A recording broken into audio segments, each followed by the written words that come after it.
Assalamualaikum warahmatullahi wabarakatuh, dan salam sejahtera untuk kita semua. Bersepeda di akhir pekan, di samping menyenangkan, juga membuat badan lebih bugar. Tetapi tak jarang, ada yang mengeluh sehabis bersepeda. Badan bukannya bugar, malah yang ada pegal-pegal, tangan kesemutan, pantat terasa terbakar, dan lain-lain. Kita belajar naik sepeda ketika di usia dini. Orang tua kita hanya mengajarkan bagaimana sepeda bisa dikayuh dan tidak terjatuh. Tidak ada yang mengajarkan bagaimana bersepeda yang baik. Nah, kalau kita tidak mengupdate pengetahuan bersepeda kita, pengalaman masa kecil akan terbawa. Berikut ini beberapa tips agar aktivitas bersepeda bisa lebih menyenangkan dan badan menjadi lebih bugar.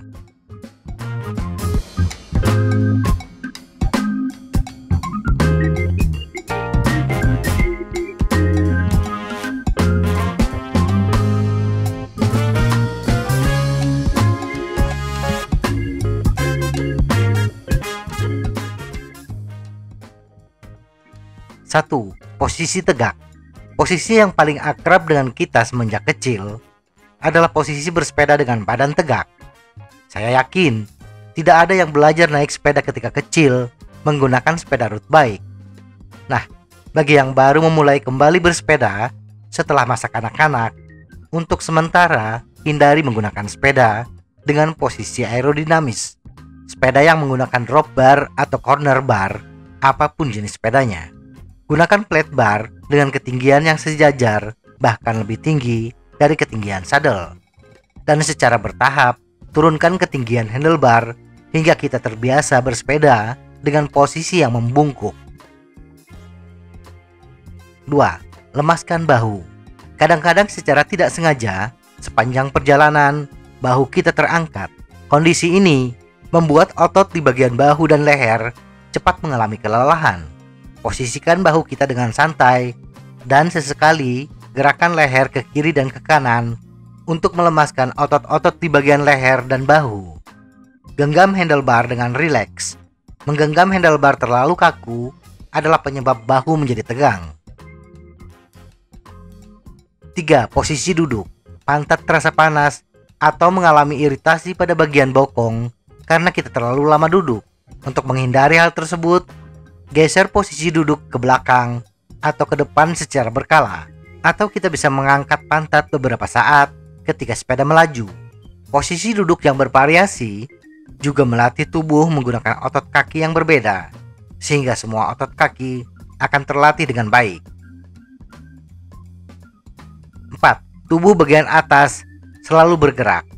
Bersepeda lebih mengandalkan kekuatan kaki. Oleh karena itu, jangan terlalu banyak menggerakkan tubuh bagian atas. Konsentrasikan seluruh tenaga untuk memutar pedal. Bergeraknya tubuh bagian atas biasanya karena sadar terlalu tinggi atau gaya mengayuh sepeda dengan kaki yang terbuka. 5. Gunakan ban besar. Bila jalur bersepeda kita tidak terlalu mulus, banyak rintangan di permukaan jalan, seperti jalan setapak, jalan aspal yang tidak mulus, akan lebih membantu bila menggunakan sepeda dengan ban berdiameter besar, seperti ban 27,5 inci atau 650B atau 29 inci 700C. Ban besar lebih andal dalam menghadapi rintangan dan tidak membuat sepeda terlalu terguncang. Dan agar lebih nyaman, gunakan ban yang cukup lebar, 30 atau 1,5 inci ke atas. 6. Gear rasio rendah. Bagi pesepeda pemula, gunakan gear rasio yang rendah.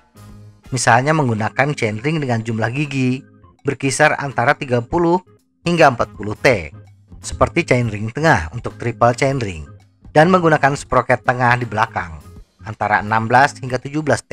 Gear yang ringan tidak membuat tekanan yang berat pada lutut, sehingga akan lebih nyaman dan aman ketika bersepeda. Memang betul, gear rasio kecil, laju sepeda pun akan lambat, tetapi kecepatan sepeda bisa diatasi dengan cadence yang tinggi. Menggunakan cadence tinggi bagi pesepeda pemula akan melatih sistem kardiovaskular menjadi lebih bugar. Mengayuh sepeda dengan gear rasio tinggi, tetapi putaran pedal lambat, Di samping berpotensi mengalami cedera lutut, kita juga tidak mendapatkan kebugaran tubuh yang optimal. Bahkan yang didapatkan adalah badan pegal-pegal. 7. Nikmati perjalanan.